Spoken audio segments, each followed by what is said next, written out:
వెళ్ళి మనకక్కడ మీరు మండలి వాళ్ళు మగవాళ్ళు ఉంటున్న ప్రాంతంలో అంటే, ఆ బంగ్లా పేరు నంబర్ 4 ప్యాలెస్ రోడ్‌లో ఉన్న బంగ్లా అన్నమాట.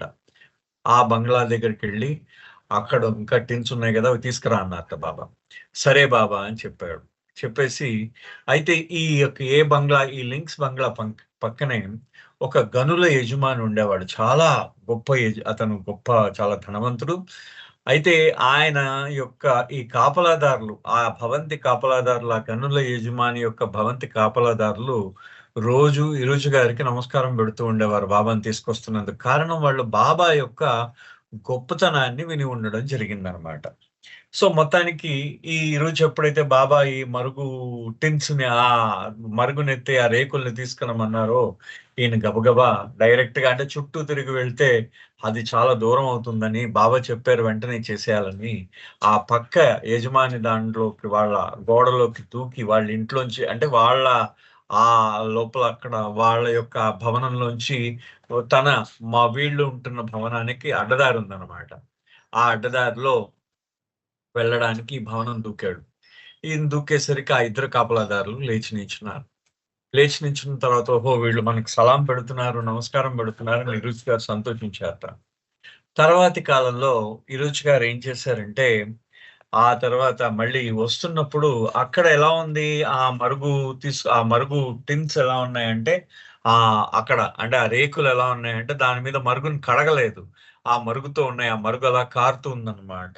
అంటే దాంట్లో ఆ మలం కారుతూ ఉంది. ఆ మలం కారుతూ ఉన్న రేకుల్ని అతనక్కడ మలాన్ని దులిపేసి ఆ రేకుల్ని తీసుకొచ్చాడు. అయినా మలం ఉంటుంది కదా! అంటుకొని ఉంటుంది. అంటుకుంటున్న మలం రేకులతో అతను పరిగెత్తుకొని రావడం చూసి ఆ కాపలా వాళ్ళు లేవబోయి గబుక్కుని ఇతని చేతుల్లో మలం తాలూకా రేకుల్ని చూసి కూర్చుండిపోయారు. వాళ్ళు లేవలేదన్నమాట. అయితే ఆయనకి అప్పుడు అర్థమైందట. ఆయన చూసేట అప్పుడు అర్థమైంది నాకు. వాళ్ళు ఇంతకుముందు నన్ను చూసి నించున్నారు. ఇప్పుడు ఎందుకు కూర్చుండిపోయారు అంటే అదంతా బాబా వల్లే అని ఆయనకర్థమైందట. అంటే అప్పుడు ఆయన అనుకున్నట్టు రుచి గారు అనుకున్నారు. వాళ్ళు నన్ను చూసి వాళ్ళు ప్రతిస్పందించి నాకు నమస్కారం పెట్టడం అనేది నేను ఎవరో, నేను ఎలాంటి వాడినో ఇంతకుముందు నేనెంత గొప్పవాడినో, లేతే ఇప్పుడెంత గొప్పవాడినో అని కాదు. ఆయన వల్ల దాని వల్ల కాదు. వాళ్ళు నేను ఏదో అనుకున్నారు. నన్నేదో అనుకున్నారు. చాలా గొప్పవాడిని అనుకున్నారు. అనుకున్నారు. కానీ నేను గొప్పవాడిని కాదు అని తెలిసేసరికి వాళ్ళు నాకు నమస్కారం పెట్టడం మానేశారు. సో, ఇదంతా ఒట్టి కపట. అంటే ఒట్టి ఫార్స్ అన్నారనమాట. ఈ రుచి గారు చూడండి ఆయనంతా కఠినమైన పదాలు యూజ్ చేసినా కానీ స్ట్రెయిట్ ఫార్వర్డ్‌గా చెప్తారు ఏ విషయమైనైనా. ఇదంతా ఒక ప్రహసనం అన్నమాట. ఒట్టి బూటకం ఇదంతా అని చెప్పేసి ఆయన అనుకున్నారు తిరుచి గారు. ఎవడైతే మన వైపు గౌరవం చూపిస్తూ ఉంటారో అది నిజమైన గౌరవం కాదు. అదంతా వట్టి బూటకం. సో, ఇది నేను నేర్చుకున్న ఆ పాఠం ఆ రోజు. నేను మళ్ళీ రోడ్డు దాటి బాబా దగ్గరికొచ్చాను. బాబా దగ్గరకొచ్చేసరికి బాబా అన్నారట. ఎందుకంటే బాబాకి తన ఆజ్ఞని ఎవరు చాలా తొందరగా నెరవేరిస్తే ఆయనకు అత్యంత సంతోషం అన్నమాట. బాబాకి చాలా సంతోషిస్తారు ఆయనెప్పుడు కూడా. చాలా సంతోషిస్తారు. సో, ఈ విధంగా సంతోషించి బాబా ఏం చేస్తున్నారంటే, బాబా ఆయన ఆ రేకులు మొత్తానికి మళ్ళీ తన టాయిలెట్స్ క్లీనింగ్‌లోకెళ్ళిపోయారు. అనంటూ అప్పుడు ఈ రుచి గారు చెప్తున్నారు. ఏమనంటే, మనందరం కూడా అహంకారంతో నిండిపోయి ఉంటాం. కానీ ఆయన యొక్క కరుణ ఏం చేస్తుందిట, మన అహంకారం యొక్క ఎరుక మనకి కలిగిస్తుంది. అది ఇక్కడ అన్నిటికన్నా ముఖ్యమైన అంశం. అంటే మెహర్ బాబా యొక్క కరుణ ఆయన యొక్క ఎరుక మనకి కలిగిస్తుందనమాట. మన అహంకారం యొక్క ఎరుక మనకు కలిగిస్తుందట. మన అహంకారాన్ని మనం ఎరుగుతాం. అంటే ఏ విధంగా? అరే! నిజమే. మనకు అహంకారం, మన అహం ఈ విధంగా పనిచేస్తున్నది అనే భావన రావడానికి కారణం ఆయన యొక్క కృప మన మీద ప్రసరించడం. అది అన్నమాట ముఖ్యంగా. ఆయన అంటారన్నమాట. అది మనకి చాలా సహాయం చేస్తుంది. It brings a great help to us అంటారు హిరుచి గారు.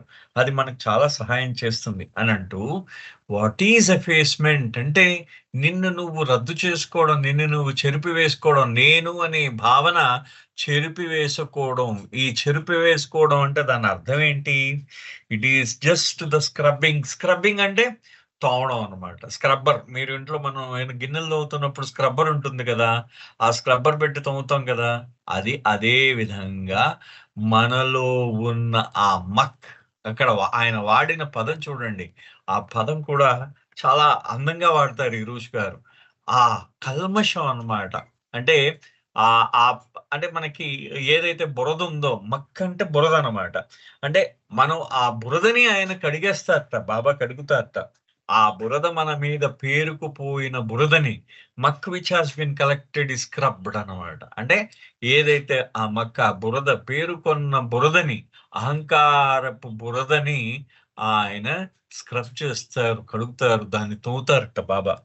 So, we must learn to unlearn. ఇక్కడ ఆయన అనడం ఏంటంటే, we must learn to unlearn. ఇది అన్‌లెర్నింగ్ అనేది బ్యూటిఫుల్ పదం అండి. అసలు అంత తొందరగా అంటే మనం జ్ఞానాన్ని సముపార్జించుకుంటాం. లెర్నింగ్ అంటే జ్ఞాన సముపార్జన.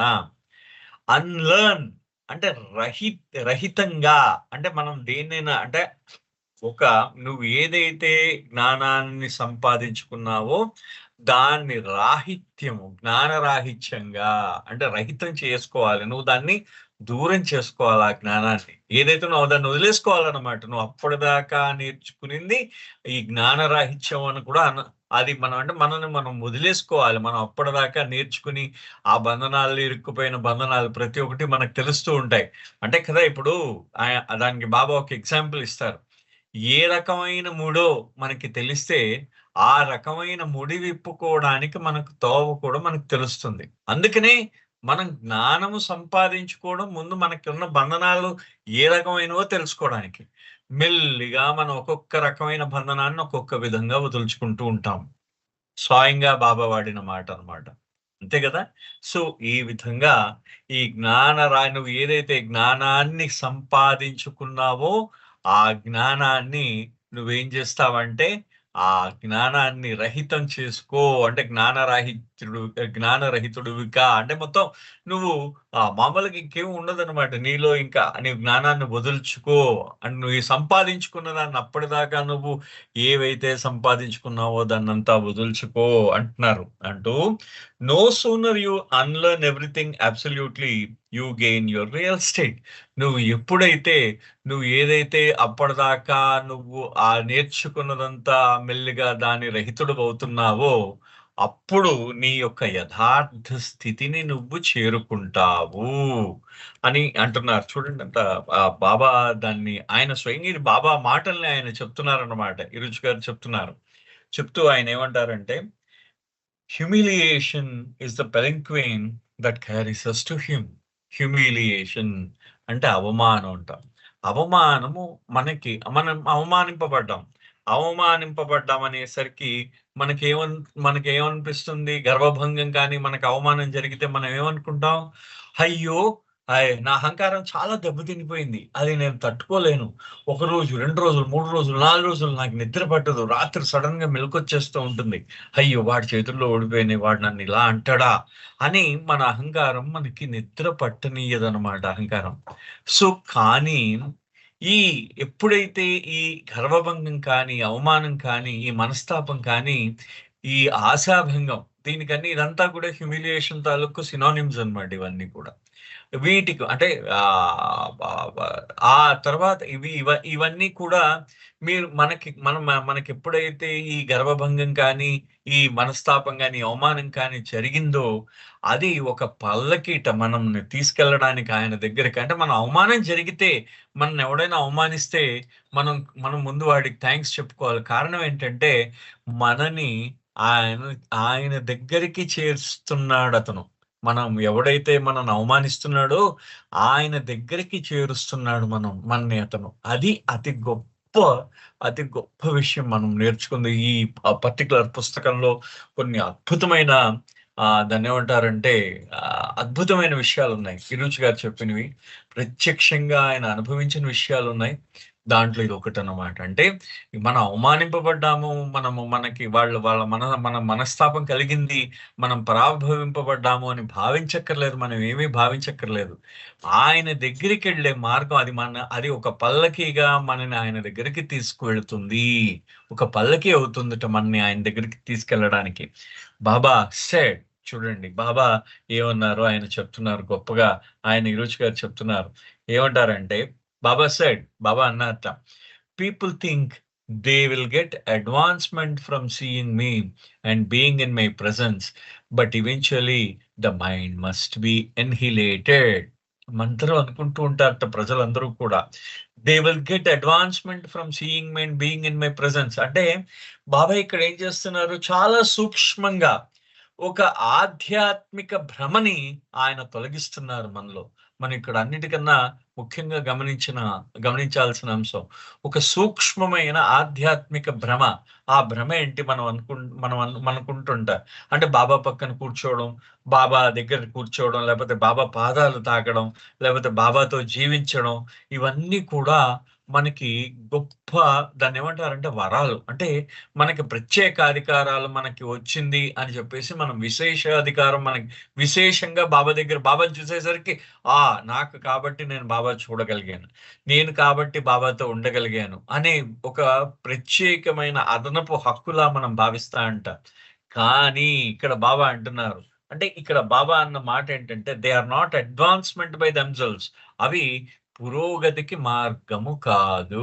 ఆ విధంగా బాబా దగ్గర ఉండడం, బాబాని చూడడం పురోగతికి మార్గం కాదుట ఇవన్నీ కూడా. కారణం ఏంటంటే బాబా అన్న విషయం ఏంటంటే ఈ అహంకారపు మనసు ఏమైందిట, నేను ఆ బాబాని చూసాను. నేను బాబాతో జీవించాను. నేను బాబాచే ఎన్నుకోబడ్డాను. ఇవన్నీ కూడా మన మనసు యొక్క అహంకారానికి ఆహారాన్ని ఇస్తూ ఉంటాయన్నమాట ఇవన్నీ కూడా. ఇవన్నీ కూడా. సో, బాబా ఏమన్నారంటే, ఇక్కడ Baba often said that many who lived physically near him made no real progress. ఆయన దగ్గర ఉన్న వాళ్ళకి నిజమైన ఆ పురోగతి కొద్దిమందికి కలగదట. While others far away advanced more deeply through obedience, love and inner honesty. అంటే ఎవరు దూరంగా ఉన్నారు. ఆ దూరంగా ఉన్న వాళ్ళు తమ యొక్క విధేయతతో బాబా యందు విధేయతతో, బాబా మీద తమకున్న ప్రేమతో, బాబా యందు ఉన్న నిజాయితీతో బాబా దగ్గర ఉన్న వాళ్ళకల్లా చాలా పురోగమించిన వాళ్ళు అని బాబా ఎప్పుడో మనకొకసారి అన్నారన్నమాట. ఆ స్టేట్మెంట్ ఇక్కడొస్తున్నది. సో, ఇక్కడ బాబా ఏమంటారంటే, మై ప్రెజెన్స్ అంటే but eventually the mind must be annihilated. ముఖ్యంగా నువ్వు చేయాల్సిందేంటంటే, నీ మనస్సుని పూర్తిగా అన్‌హిలేషన్ అంటే పూర్తిగా నాశనం చేయాలి. మనోనాష్ అనే భాగం మనకి అది మనకి ఎన్‌హిలేట్ అని అంటూ ఉంటాం గదా! దాన్ని. అంటే మనస్సుని నిర్మూలనం చేయాలి. పూర్తిగా దాన్ని నాశనం చేసేయాలి. దానికోసం ఇది బాబా తాలూకా ఆధ్యాత్మికతలో అంటే నీ మనస్సుని ఏం చేయాలంటే, ఆ మనసు ఏం చేస్తున్నది? ఆ మనస్సు నిన్ను ఐ అండ్ మైన్ అంటే నువ్వు, నేను అనే భావాన్ని క్రియేట్ చేస్తున్నది. నేను అంటే నేను, నాది అనే భావాన్ని అది సృష్టిస్తున్నది. అదే విధంగా నిన్ను పోలుస్తూ ఉంటుంది. 2 విషయాల మధ్య పోలుస్తూ ఉంటుంది. నిన్ను జడ్జి చేసేస్తూ ఉంటుంది. ఆ మనస్సు ఏం చేస్తుంది నిజమే కదా! జడ్జ్ అంటే నిన్ను పూర్తిగా దాన్నేం చేస్తుందంటే నీకు ఒక నిన్ను పరీక్ష చేస్తూ ఉంటుంది. నిన్ను విచారిస్తూ ఉంటుంది. నిన్ను విమర్శిస్తూ ఉంటుంది. అనేక రకాలైన ఈ భయాందోళనను సృష్టిస్తూ ఉంటుంది. ఈ మనస్సు ఎప్పుడైతే ఉంటుందో అప్పటిదాకా ఈ ద్వంద్వం ఉంటుంది. సో, ద్వంద్వం ఉన్నప్పుడు పరిమితులుంటాయి. సో, బాబా ఏమన్నారంటే, ఈ పరిమితులని దూరం చేయడానికి నువ్వు చెయ్యాల్సిన పనల్లా దాన్ని రూపుమాపాల. మనస్సుని పూర్తిగా నిర్మూలించాల మనస్సుని. ఇది ఇక్కడ బాబా అన్న విషయం ఏంటంటే, నాశనం అంటే పూర్తిగా దాన్ని విధ్వంసం చేయడం కాదండి. అంటే మనం వయలెంట్‌గా విధ్వంసం కాదు. దాన్ని ఇక్కడ బాబా ఏంటంటున్నారంటే, డిసొల్యూషన్ అంటారు దాన్ని. అక్కడ దీని అర్థం మనకి అంటే కరెక్ట్‌గా కలిసిపోయిందనమాట. ఆ మనసు పూర్తిగా దాన్నింక దాన్ని కరిగిపోవాలన్నమాట పూర్తిగా. డిసొల్యూషన్ అంటాం ఈ మనస్సుని. అంటే అది పూర్తిగా అది ఆహ్, ఆహ్, నేను అనే భావన, నాది ప్రత్యేకం అనే భావన నుండి అది పూర్తిగా కరిగిపోవాలన్నమాట మనస్సు. అంటే అది ఎనిహిలేషన్. నేను అనే భావన పోతుంది పూర్తిగా. అంటే ఇది పూర్తిగా విధ్వంసం అంటే ఏదో చచ్చిపోవడం కాదు. అక్కడ మనసు చచ్చిపోవడం అంటూ ఉండదు. అది కరిగిపోవడము. అంటే అది బాబా అంటున్నారు. అదంటూ బాబా ఈ విధంగా చెప్తున్నారు. It is the mind that makes you finite. So that is how it is. ఈ మనస్సు నిన్నేం చేస్తున్నది? నువ్వసలు యాక్చువల్లీ ఎవరివి? నువ్వు నీ నీ నిజాత్మ ఏమిటి? నువ్వు అనంతుడివి. కానీ ఈ మనస్సు ఏదైతే నీలో ఉందో నీ అనంతతని అది పరిమితం చేసేసింది. అందుకని. అంతే కదా! నువ్వు అనంతుడివి. నువ్వు ఇన్ఫినైట్‌వి. నిజాత్మ నువ్వే పరమాత్మవి. కానీ నువ్వేమైంది? నీ మనసు వల్ల నువ్వు పూర్తిగా పరిమితమైపోయావు. ఇక్కడ బాబా ఏం చెప్తారంటే, ఈ చైతన్యము మన చైతన్యం ఏం చేస్తున్నది? తనని తాను మనసుతో ఆ మనసుతో తనని తాను ఐడెంటిఫై చేసుకుంటున్నారన్నమాట మన చైతన్యం. ఎప్పుడైతే ఆ విధంగా తనని తాను ఐడెంటిఫై అంటే దాన్ని ఎప్పుడైతే తనని నిర్ధారించుకుంటున్నాదో ఈ చైతన్యము, అప్పుడు ఆ మనస్సుతో నిర్ధారించుకుంటున్నాదో ఈ శరీరము నాది, ఈ వ్యక్తిత్వం నాదిగో, నాది చరిత్ర నాది నాది నాది నాది అనేది బయలుదేరుతున్నది. ఇక్కడంతా నేను నాది అనేది బయలుదేరుతున్నది.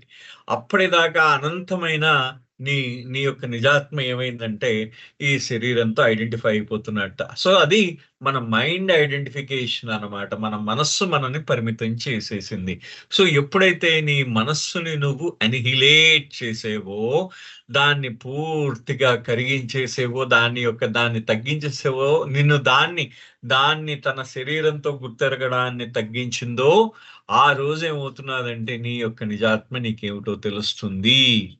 ఎప్పుడైతే నువ్వు ఆ మనస్సు తాలూకా ఆ చైతన్యంపై ఆ మనసునిచ్చి నీ చైతన్యాన్ని విముక్తి చేస్తావో, ఆ రోజు ఆ పరిమితత్వం ఏమవుతుందంటే అనంతత్వం అయిపోతుంది. అది బాబా అన్న విషయం అన్నమాట. దాని గురించి మనం ఇక్కడ బాబా అన్న విషయం దాని గురించి చెప్తున్నారు. True spirituality is real humility which comes from annihilation of the mind. ఇక్కడ బాబా ఇచ్చిన స్టేట్మెంట్ మనం చూడాలి. అంటే బాబా ఏమంటున్నారు? So that is how it was. అది మనకు కనిపిస్తుంది అనమాట. ఏంటి? మనస్సుని నీ యథార్థం ఏ విధంగా ఉంటుంది అనేది మనకు తెలియజేశారు బాబా. తెలియజేస్తూ ఇప్పుడు ఒక మాట అన్నారు. True spirituality is real humility. అంటే రియల్ హ్యూమిలిటీ నిజమైన వినమ్రత అంటే అర్థం ఏంటి? మనం వినమ్రత అనంగానే నేను అవతల వాడి కన్నా వాడు చాలా గొప్పవాడండి, మనకన్నా చాలా గొప్పవాడు అంటూ ఉంటాం. మనం వాడికన్నా మనం చాలా మృదువుగా మాట్లాడడానికి ప్రయత్నిస్తూ ఉంటాం. చాలా అంటే మనం ఏం చేస్తూ ఉంటాం అంటే సబ్మిసివ్ గా మనకి మనం దాన్ని ఏమంటారంటే మనకి మనం సబ్మిసివ్ గా, అనుకువగా, వినయంగా, మనం విధేయుడిగా లొంగి ఉండేటట్టు మనము దాన్ని మొత్తం మన యొక్క ఆ బిహేవియర్ ఉంటుందన్నమాట. సో ఇదంతా కూడా మనం దేనివల్ల చేస్తున్నాం? మన అహంకారం చేయిస్తున్నది. మనలో ఉన్న అహంకారం ఈ విధంగా చేయిస్తున్నదట. సో అంటే నువ్వు ఎవరై ఉన్నావో నిజమైన హ్యూమిలిటీ, నిజమైన వినమ్రత అనేది ఏంటంటే అసలు నువ్వు ఎవరై ఉన్నావో నువ్వు యాక్ట్ చేయట్లేదు అన్నమాట. అంటే నువ్వు నువ్వు ఏదై ఉన్నావో ఆ విధంగా నువ్వు క్లెయిమ్ చేయట్లేదు అంటారు Baba. The absence of one who claims anything at all. అసలు నువ్వు ఏది నీది కాదు అనే భావన కలిగి ఉండడమే నిజమైన వినమ్రత. ఏది నీది కాదు, ఏది నాది కాదు అనే భావన కలిగి ఉండడమే నిజమైన వినమ్రత అని చెప్పేసి అంటూ ఈ మాట అంటూ ఈ మనస్సు ఎప్పుడైతే పోతుందో అక్కడ మనం ఇంకప్పుడు గర్వం ఫీల్ అవ్వం. మనం గర్వంగా గర్వం అనే అనుభవాన్ని మనం పొందము. మనం వినయం అనే అనుభవాన్ని పొందము. పురోగమించాము లేకపోతే తిరోగమించాము అనే ఈ అనుభవాలు ఏవి కూడా మనకు అనవసరం, అప్రస్తుతం అవన్నీ కూడా. సో ఇది మనకి అప్పుడు అవసరం లేని విషయాలు అని చెప్తారు. సో ఇక్కడ బాబా అన్న మాట ఈ మాట చెప్తున్నారన్నమాట. ఎన్హిలేషన్. సో ఇది annihilation. So humility does not produce mind annihilation. ఈ వినమ్రత నీ మనస్సుని నాశనం చేయదు. Mind annihilation produces humility. అంటే ఈ మనస్సు ఏమవుతుందంటే ఈ నీకు ఈ మనస్సును నువ్వు ఎప్పుడైతే నిర్మూలించి కరిగించేవో అది నీకు వినమ్రతని కలగజేస్తుంది. అది నిజమైన వినమ్రత. అంటే అంటే ఇది ఎంత కారణం అంటే మనం ఒకసారి చూసుకుంటే బాబా ఏం చేశారు? నిన్ను నువ్వు చెప్పుకోవడం కన్నా ఎప్పుడు విధేయుడివే ఉండమన్నారు. నువ్వు చాలా జ్ఞాని, ఎంత గొప్ప జ్ఞాని కన్నా నీకు కావాల్సింది ఏంటంటే జ్ఞానం కన్నా ముఖ్యంగా నీకు ఉండాల్సింది ప్రేమని చెప్పారు. నువ్వు ఏదో సాధించావు అని చెప్పుకోవడం కన్నా ముందు నిన్ను నువ్వు ఏ విధంగా తుడిచివేసుకున్నావు, నేను అనే భావాన్ని తుడిచివేసుకున్నావో దాన్ని ముఖ్యంగా ముందు పరిశీలించమని చెప్పారు. అంటే ఈయన బాబా ఏంటంటారంటే నిన్ను నువ్వు నిరాకరించుకోవడం కాదు. అక్కడ మనకంటే బాబా చెప్పడం ఏంటి? నిన్ను నువ్వు మనం జనరల్‌గా సర్వసాధారణంగా మనం అనుకుంటాం ఏంటంటే మనము నిరాకరించుకుని నేనిది కాదు, ఈ బాబోయ్ నేనంత గొప్పవాడిని కాదు, ఇది కాదు అని అనుకుంటూ ఉంటాం. కానీ అది కాదట. నేను అనే భావం పూర్తిగా మాయం అయిపోవడమే నిజమైన వినమ్రత. అదే ఆ వినమ్రత ఏ విధంగా కలుగుతుందంటే, ఆ మనస్సు యొక్క నిర్మూలన వల్ల కలుగుతుంది అని చెప్పేసంటారు. అంటే బాబా అంటే జనరల్‌గా దీని ద్వారా మనకి ఈ ఒక్క పారాగ్రాఫ్ దాకా బాహ్యంగా ముఖ్యంగా బాబా మనకు అర్థమవుతుందేంటంటే, బాహ్యంగా నన్ను పట్టుకొని వేలాడడం కాదు. మీరు ఏంటంటే అంతర్ముఖంగా మీలో సహజంగా ప్రేమపూర్వకంగా మీరేం చేస్తూ ఉంటారంటే, నేను చెప్పిన దాన్ని ఆచరిస్తే చాలు అని చెప్పేసి బాబా మనకి ఈ వాక్యం చెప్పారు. చూడండి ఎంత అందంగా ఉంటుందో దీంట్లో. అయితే ఇక్కడ ఇక్కడ ఈరోజు గారు ఏం చేస్తున్నారంటే, next listen to the story. అంటే ఇప్పుడు కథ చెప్తాను వినండి అన్నారు ఆయన ఈరోజు గారు. There was once a simple old man who lived on the streets of the capital of a kingdom. ఒక సాధారణమైన ఒక వృద్ధుడు ఒక ఒక రాజ్యం యొక్క రాజధానిలో ఉంటున్నాడు. అతను నివసిస్తున్నాడు. He was revered wherever he went, not because he would do anything to call attention to himself, but because his presence shone through. అంటే ఆయన ఎప్పుడు ఎక్కడికి వెళ్ళినా ఆయన చాలా గౌరవింపబడేవాటి వృద్ధుడు. కారణం ఏంటంటే, ఆయనేదో నేను చాలా గొప్పవాడినని, లేపోతే ఆయన యొక్క గొప్పతనం గురించి అందరూ నా వైపే తిరగాలని భావన ఉండేది కాదట. ఆయన ఎక్కడ ఎక్కడ ఆయన ఎక్కడ ప్రత్యక్షమైతే, ఎక్కడైతే ఆయన యొక్క ఉనికి ఉందో, అంటే ఎక్కడ ఆయన ఉంటాడో, ఆయన సహజంగానే అందరూ కూడా అందరూ ఆయనకు ఆకర్షింపబడి, అందరూ ఆయన్ని గౌరవించేవారు. The king who ruled over this kingdom was very unusual. ఆ ఆ రాజ్యం యొక్క రాజు కూడా కొంచెం అన్యూజువల్ అన్నమాట. అంటే ఆయన కొంచెం అస అంటే కొంచెం అసాధారణమైన వాడు. అంటే సాధారణంగా ఉండడనమాట రాజు. కొంచెం అసాధారణంగా ఉంటాడట. అసాధారణాన్ని అన్యూజువల్ అంటాం. అన్యూజువల్‌గా ఉంటాడట ఆయన. He always wanted to seek out great masters. ఆయన ఎప్పుడు కూడా గొప్ప గురువుల యొక్క సాంగత్యాన్ని కోరుకునేవాడు. ఆ రాజుగారు కోరుకునేవాడు. కోరుకున్నప్పుడు one minute. Yeah! Okay. He had that spiritual inclination. The ministers had heard many people in the kingdom extolling this man's greatness, so they reported it to the king. Hearing this, he sent this man to find this man and invite him to the palace for a meal. అయితే ఆ రాజ్యంలో అందరూ గొప్ప వాళ్ళందరిని ఆయన తీసుకొచ్చి ఆయన సత్కారం చేసి ఆయన వాళ్ళందరికీ గౌరవం ఇచ్చి ఆయన నమస్కారం చేస్తూ ఉండేవాడు. అయితే అదే విధంగా ఆయన యొక్క మంత్రులందరూ కూడా ఈ గురువు గారి యొక్క గొప్పతనాన్ని విన్నారు. ఈ గురువుగా గౌరవింపబడుతున్న ఈ వృద్ధుడి యొక్క గొప్పతనాన్ని విన్నారు. ఈ గురువు గారి గొప్పతనాన్ని. వాళ్ళేం చేశారంటే, ఈ గురువు గారి యొక్క గొప్పతనాన్ని ఆ రాజుగారు చెవిన వేశారు. చెవిన వేసేసరికి రాజుగారు ఏమన్నారంటే, వెళ్ళండి. వెళ్ళి అతన్ని పిలుచుకొని రండి. వస్తే అని ఏమని పిలుస్తారంటే, వచ్చి మా ఆతిథ్యాన్ని స్వీకరించి మాతో పాటు భోంచేయమని చెప్పండి. అంటే భోజనానికి రావాల్సిందిగా ఆహ్వానించాడు. ఒక భోజనం అన్నమాట. ఒక పూట భోజనానికి ఆహ్వానించాడు. The day arrives. ఆ రోజొచ్చింది. అతను ఆహ్వానించిన రోజు రాజుగారు ఆహ్వానించారు. పలానా రోజు నాడు రండి అన్నారు. పలానా రోజు నాడు ఆయన వస్తున్నాడన్నమాట. రాజుగారు వస్తున్నాడు. వచ్చేసరికి ఏమైందంటే అక్కడ the old man walks to the palace and begins to climb the man's steps leading up to the doors. As he is climbing up to the entrance, the kings come out and says, "Who are you? Get out from here, you beggar. The old master does not say a word. He just bows and leaves. ఆయన ఏం చేశాడు? ఆ రోజు ఆ రాజుగారు ఆ రోజు ఆయన వస్తూ ఉంటే ఈ వృద్ధుడు ఈ గురువు గారు వస్తున్నాడు.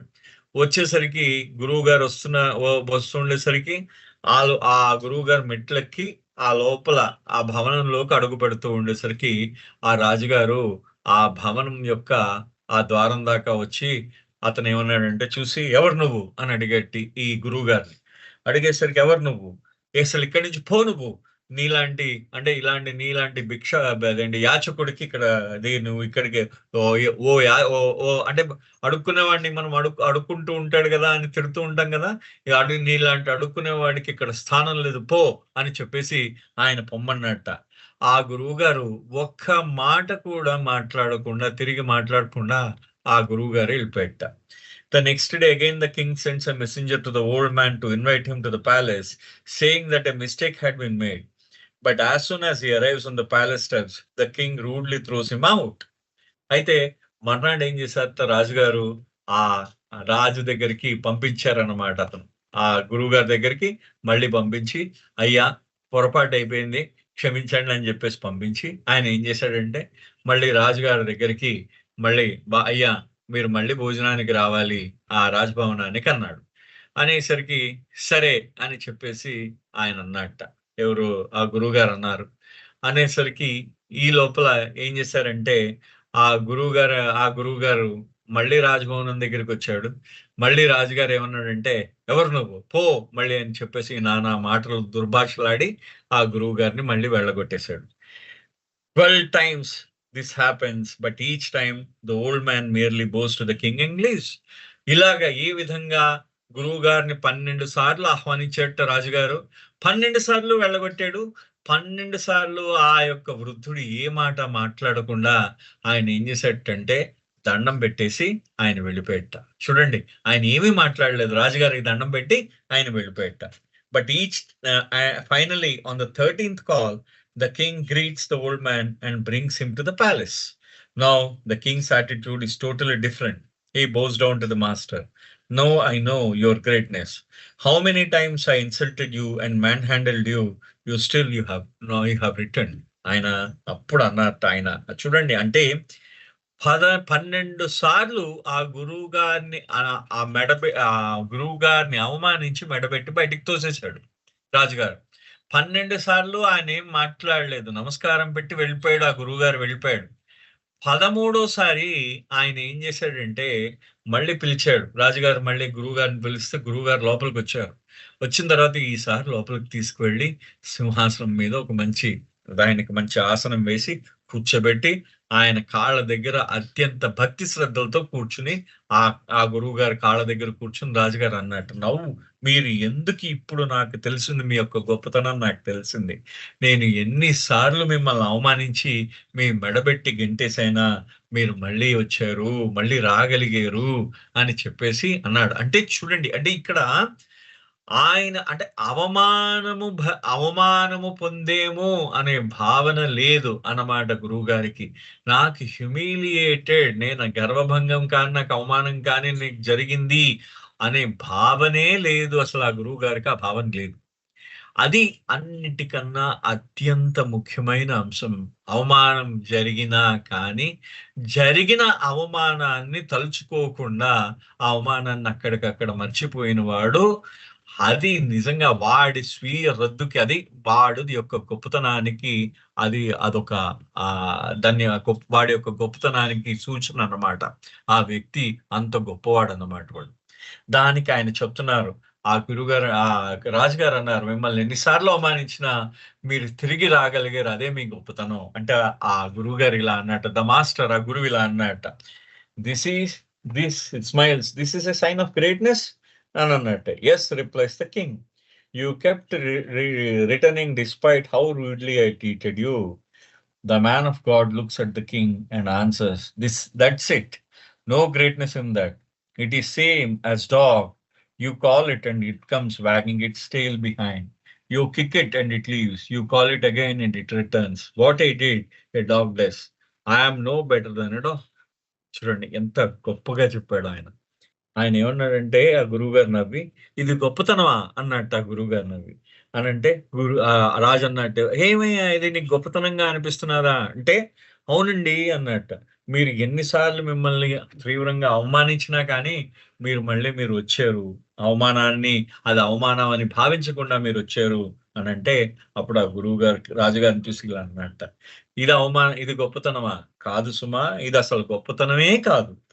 ఇది ఒక కుక్క కూడా ఈ విధంగానే ప్రవర్తిస్తుంది.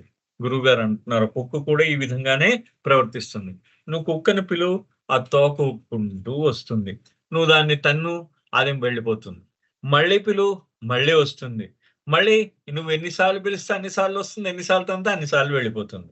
నేను కూడా ఆ కుక్కలాగే చేశాను. నేను ఆ కుక్క కన్నా గొప్పవాడినేం కాదన్నట్టాయన గురువుగారు. అది నిజమైన వినమ్రత. ఇది గదా వినమ్రత. ఇది అంతే గదండీ! మనకి బాబా చెప్ బాబా ఎంత గొప్పగా మోస్ట్ దాన్నేమంటారంటే ఆహ్, ఎంత మా ఎంత గొప్ప విషయాన్ని బాబా చెప్పడం చూసారా? అది బాబా బాబా మండలి వాళ్ళతో చెప్పిన విషయాన్ని నిరుష్ గారు చెప్తున్నారు. బాబా మండలి వారితో చెప్తున్నారట. True advancement lies in your efforts to efface yourself. నిజమైన పురోగతి ఏదైతే ఉంటుందో, నువ్వు చేసే ప్రయత్నం అంటే నిజమైన నువ్వు ఏ ప్రయత్నం చేస్తావు? నిన్ను నువ్వు రూపుమాపుకోవడం. అంటే నేను అనే భావనని నువ్వు ఎప్పుడైతే రూపుమాపుకుంటావో, అది నువ్వు ఆధ్యాత్మిక పురోగతికి నువ్వు చేసే నిజమైన ప్రయత్నం అది. అది నిజమైన పురోగతి. అంటే నేను అనే భావనని రూపుమాపుకోవడం నువ్వు చేసే అత్యంత గొప్ప ప్రయత్నం. No one knows going into the mountains and meditating is not real advancement. అంటే ఇక్కడ చూడండి true advancement in your efforts to efface yourself. అంటే నాకిన్ని అనుభవాలున్నాయి. నాకింత జ్ఞానం ఉంది. నన్నింతమంది గుర్తిస్తున్నారు. నాకింత ఆధ్యాత్మిక శక్తి ఉంది. ఇదంతా నీ మనస్సు నీ మీద ఆడుతున్న ఒక నాటకం. నిజంగా నిన్ను నువ్వు రద్దు చేసుకోవాలంటే నేను అంటే నువ్వు దేనికి డిమాండ్ చేయక్కర్లేదు. సో, నువ్వు దేన్ని అర్థం చేసుకోవాల్సిన అవసరం లేదు. నువ్వు దేని గురించి నువ్వు ఎవడికి నీ యొక్క అంతర్ముఖ పురోగతి గురించి ఎవడికి చెప్పాల్సిన అవసరం లేదు. సో, ఇది నేను అనే భావమే ఉండక్కర్లేదన్నమాట. నో వన్ నోస్ ఇది బాబా అంటున్నారు. అసలు ఎవడికి తెలీదు ఈ విషయం అని అంటున్నారు. రియల్ ఎఫేస్‌మెంట్ ఈస్ ఇన్విజిబుల్ అంతే గదా! నిజమైన ఆధ్యాత్మిక అంటే ఏదైతే నిన్ను నువ్వు రద్దుపరుచుకోవడం. నేను ఆ స్వీయ రాహిత్యం అనే భావాన్ని నీవు స్వయంగా నేను అనే భావాన్ని తుడిచివేసుకోవడం అది నీకు కనబడదు. ఎప్పుడు కూడా కనబడదు. ఎవడికి కూడా బయట నుంచి కనబడదుట. సో, ఇక్కడ బాబా అన్న మాట ఏంటంటే, true advancement is effacement and don't think that effacement means narrowing down of your being for it is an expansion and all inclusiveness. It's is not Meher Baba చెప్పిన అత్యంత పవర్‌ఫుల్ స్టేట్మెంట్స్‌లో one of the most powerful statements ఇది. అంటే నువ్వు పర్వతాల్లోకి ఎక్కడికో హిమాలయాల్లోకి ఎక్కడికో వెళ్ళిపోయి, అక్కడ నువ్వు ధ్యానాల్లో కూర్చుండిపోయి, నువ్వు ఏం చేస్తున్నావంటే ఆ ఏకాంతంలో నువ్వు పూర్తిగా సాధన చేసి మొత్తం అన్ని పరిత్యాగం చేస్తే, నువ్వు ఇవన్నీ కూడా ఏమవుతుందంటే ఇన్ని చేసినా గానీ నీ అహంకారానికి నువ్వు బలం చేకూరుస్తున్నావు. నీ అహంకారానికి నువ్వు బలం చేకూరుస్తున్నావు గదా! సో, నేను అక్కడ నీకొక భావం ఉంటుంది. నేను మొత్తం అన్నిటి నుంచి వదిలేసాను. నేను అన్నీ వదిలేసాను. నేను ఆధ్యాత్మికంగా వదిలేసి వచ్చేసాను అని చేస్తున్నావన్నమాట. నువ్వు ఆ అహంకారాన్ని పెంచి పోషిస్తున్నావు ఆ విధంగా. సో, ఎప్పుడైనా సరే నిజమైన నిన్ను నువ్వు తుడిచివేసుకోవడం అంటే దాని అర్థం ఏంటంటే, అంతర్ముఖంగా నేను అనే భావాన్ని పూర్తిగా తీసివేయడం. సో, అంటే ఈ బాబా దీంట్లో ఒక మాట అంటారు. మనం ఎప్పుడు ఒకసారి పాత మాట బాబాని గుర్తుపెట్టుకుంటే, మనం ఒక్కసారి చూడండి ఇక్కడ. అంటే మనకి ట్రూ అంటే బాబా ఎప్పుడో ఒకసారి అంటారు ఏంటంటే, "true spiritual work leaves no footprint" అంటారు బాబా. అంటే, అంటే అడుగుజాడలు మనం ఎక్కడైనా సముద్రపు ఒడ్డున అడుగు వేస్తూ ఉంటాం. ఇసుకలో అడుగు వేస్తూ ఉంటే ఏమవుతుంది? మీ పాద ముద్రలు మీకు కనిపిస్తూ ఉంటాయి. కానీ నిజంగా మీరు ఆధ్యాత్మిక పురోగతిగా మీరు పురోగమించినప్పుడు మీరు ముందుకు వెళ్ళాను అనే గుర్తులు ఎక్కడ ఉండవు మీకు. మీకు పాదముద్రలు గూడా మీకేం ఉండవనమాట. అది నిజమైన పురోగతి అనమాట. బాబా ఎప్పుడు అంటుంటారు. అంటే వాడెవడు చెప్పుకోడు. వాడు నిజంగా ఆధ్యాత్మికంగా పురోగమించాను అని చెప్పేసి వాడికి తెలీదు. వాడు చెప్పుకోడు కూడా. సో, ఇది ఎప్పుడైతే నేను, నువ్వు అనే భావం ఉంటుందో ఇంకా ఉంటుందన్నమాట. నేను, నువ్వు, అతను, ఆమె, అతను, వాడు, వీడు అనే భావాలు ఎప్పుడైతే ఉంటాయో ఇవన్నీ ఉంటాయి. అంటే బాబా ఇక్కడ ఒక మాట వాడారు. And don't think that ఎఫేస్‌మెంట్ means a narrowing down your being. అంటే నువ్వు చిన్నబరుచుకోవడం, నిన్ను నువ్వు చిన్నబుచ్చుకోవడం, లేకపోతే నిన్ను నువ్వు తక్కువ స్థాయిలో చూసుకోవడం, ఇదంతా నిన్ను నువ్వు రద్దు చేసుకోవడం కాదు. అంటే నిన్ను నువ్వు తుడిచివేసుకోవడం కాదంటారు. కారణం ఏంటంటే, నిన్ను నువ్వు ఈ సెల్ఫ్ ఎఫేస్‌మెంట్ ఈస్ అన్ ఎక్స్‌పాన్షన్. అంటే నువ్వు విస్తృతం పరుచుకుంటున్నావు నిన్ను నువ్వు. అంటే ఇది ఎలా ఉంటుందంటే సింపుల్‌గా మనం అంటే నా నాకు తెలిసిన చిన్న ఉదాహరణ. నది ప్రవహిస్తూ ఉంటుంది. ఆ ప్రవాహము నదిలో ఏమవుతుందంటే కొంత భాగం అంటే ఇప్పుడు నదిలో అన్నీ కలుస్తూ ఉంటాయి. ఆ మాలిన్యము అంతా కలుస్తూ ఉంటుంది. మీరు చూడండి మొత్తం అంతా నదిలో మాలిన్యం అంతా ఆ మలినం అంతా కలుస్తూ ఉంటాయి దారిలో. అది ఎంత పొడుగు ప్రవహిస్తుందో ఆ పొడుగులో మలినం అంతా ప్రవహిస్తూ ఉంటుంది. కానీ ఆ నది అది పట్టించుకోకుండా అది ప్రవాహంలో అది వెళ్ళిపోతూ ఉంటుంది. దాన్ని ప్రవహిస్తూ, ప్రవహిస్తూ ఎక్కడ కలుస్తుంది? అది ఆ మహాసముద్రంలో కలుస్తుంది. అది అప్పుడు ఏమైందది? ఈ మాలిన్యం నాలో కలిసిపోయిందని ఆగిపోలేదక్కడ. దాని తాలూకా అది ఆగిపోలేదు. నన్ను అంటే దాన్నదలా దాని పనది చేసుకుంటూ, దానిలో ఉన్న ఆ మాలిన్యాన్ని గురించి పట్టించుకోకుండా, తన యొక్క దాని యొక్క దాని యొక్క క్వాలిటీ దాని యొక్క క్యారెక్టర్ ఏంటి? అది ప్రవాహం అది ప్రవహించడం దాని యొక్క గుణం అన్నమాట. ఆ ప్రవహించే గుణాన్నది ఆపుకోకుండా ప్రవహించి సముద్రంలో కలిసింది. సముద్రంలో కలిసిన తర్వాత ఆ మాలిన్యం ఎక్కడ పోయింది? ఒక్కసారి ఆలోచించండి. మాలిన్యం అనేదే లేదు. ఎందుకని? సర్వము దానిలో కలిసిపోయింది. మొత్తం అసలు దాంట్లో ఉన్న మాలిన్యం అంతా ఆ భగవంతుడు ఆ సముద్రంలో కలిసిపోయింది. అలాగే మనలో ఉన్న అహంకారాన్ని గురించి మనం రద్దు చేసుకోవాలన్న ఆలోచన కాక, దాని గురించి మర్చిపోయి నేను అనే భావాన్ని ఏ రోజైతే మర్చిపోతామో, నది మాలిన్యాన్ని మర్చిపోయినట్టు, నేను అనే భావాన్ని నువ్వు మరిచిపోయిన నాడు ఆయన నిన్ను తనలో కలిపేసుకుంటాడన్నమాట. మొత్తం ఆయన నిన్ను తనలో కలిపేసుకుంటాడు. ఆహ్, ఆయన పూర్తిగా తనలో నిన్ను చేర్చుకుంటాడన్నమాట.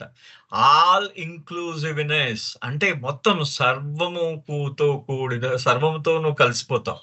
ఆల్ ఇంక్లూసివ్‌నెస్ అంటే నువ్వు విస్తృత పడిపోయావన్నమాట. నువ్వు నీలో నువ్వు నువ్వు నీ నేను అనే భావం నీలో ఎప్పుడైతే తగ్గిపోయావో, నువ్వు ఎంత విస్తృతమైపోయావంటే, నువ్వెళ్ళి ఆ మహాసాగరంలో కలిసిపోయావు. అంత విస్తృతమైపోయావు. అది ఇక్కడ బాబా చెప్పే విషయం. ఫర్ అంటే ఇది బాబా చెప్పిన అతి గొప్ప ఆధ్యాత్మిక సీక్రెట్స్‌లో ఏంటంటే, ఇప్పుడు నేను అనే భావం నిన్ను నువ్వు రద్దుపరుచుకున్న నాడు, నేను అనే భావం నీలో పోయినన్నాడు, నీలో ఈ వేరుతత్వం నీలో అప్పటిదాకా నువ్వు పెట్టుకున్న బౌండరీ అంటే ఏదైతే నీ యొక్క హద్దులుంటాయో, ఆ హద్దులన్నీ చెరిగిపోతాయన్నమాట. హద్దులుంటాయా? అప్పుడేముండవు. నీకు నేను నాది అనే భావం కూడా నీకు పూర్తిగా పోతుంది. అంటే ఆ సెపరేషన్ పోతుంది. ఆ విభజన పోతుంది. నేను నాది అనే ఆ విభాగాలు పోతాయి నీలో. నీలో నీలో దయ, ప్రేమ ఈ 2 సహజంగా నీలో వచ్చి చేరిపోతాయి. అత్యంత సహజంగా. సో, ఇక్కడ బాబా అనేదేంటంటే, నీలో ఉన్న నిన్ను నువ్వు నేను అనే భావాన్ని తీసివేయడము, రద్దు చేసుకోవడము అనంటే దానర్థం పరిమితం అయిపోవడం కాదు. నువ్వు అపరిమితం అయిపోతున్నావు. అనంతుడివైపోవడానికి ఇదంతా కూడా. అంటే ఈ అహంకారం నిన్నేం చేస్తున్నది? నీ అహంకారం నిన్ను చిన్నబుచ్చుతున్నదనమాట. అహంకారం నిన్ను చిన్నగా చేస్తుంది. అహంకారం నిన్ను కుంచింపజేస్తున్నది. కాంట్రాక్షన్ అంటారు బాబా ఎప్పుడు కూడా. అహంకారం ఎప్పుడు కూడా కాంట్రాక్షన్ అన్నారు బాబా దాన్ని. అంటే కాంట్రాక్ట్ అంటే అది చిన్నగా అయిపోతుందనమాట. దాంట్లో మనం దాంట్లో మనం చిన్నగా అయిపోతాం. మన బాబా చెప్పడం దాన్ని అంటే కుదింపు అయిపోతాం. అంటే కుదించుకుపోతాం అన్నమాట. కానీ నువ్వు ఈ దీంట్లో ఎఫేస్‌మెంట్ అనేది నిన్ను నువ్వు రద్దు చేసుకోవడం. సెల్ఫ్ ఎఫేస్‌మెంట్ అంటే నిన్ను నేను అనే భావాన్ని తుడిచిపెట్టుకోవడం. దీన్ని ఎక్స్‌పాన్షన్ విస్తరణ అన్నమాట. నిన్ను నువ్వు విస్తరించుకుంటున్నావు. ఈ మనస్సు ఏమవుతున్నది? ఈ మనస్సు అంటే దానికి ఒక పరిమితి ఉంది. మనస్సు పరిమితమైన మనస్సు నిన్ను పరిమితుల్ని చేస్తున్నది.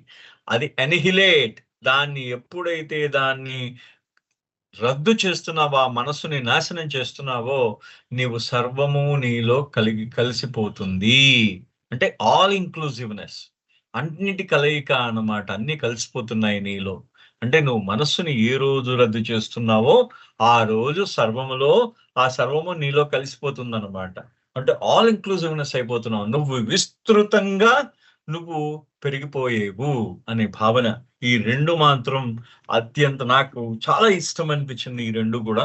అందుకనే ఒక 2 నిమిషాలు కొంచెం నా సొంత దాన్నేమంటారు ఆహ్, ఈ సోదిని గూడా చెప్పడం సారీ జై బాబా.